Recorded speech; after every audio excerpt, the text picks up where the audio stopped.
রাজামশাই দুষ্টু কুকুর নিয়ে নদী পার হচ্ছিল, সাথে ছিল দার্শনিক।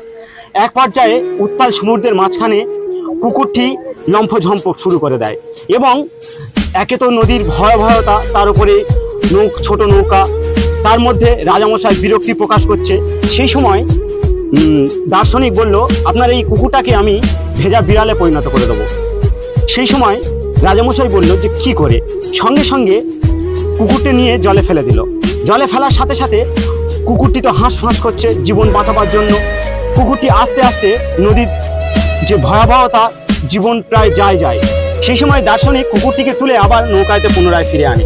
কুকুরটি ভেজা বিড়ালের মতো এক পর্যায়ে নৌকার এক ধারে গিয়ে বসে গেল।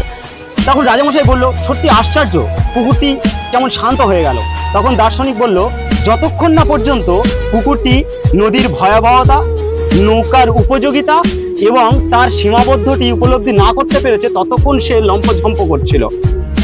তাই প্রকৃতপক্ষে আমাদের জীবনে আশেপাশে এমনই কিছু মানুষ আছে, তাদের সীমাবদ্ধতাটা তারা নিজেরাই জানে না। তাদের আচরণের কারণে পাশের মানুষ আরও বিপদে পড়ার আশঙ্কায় থাকে।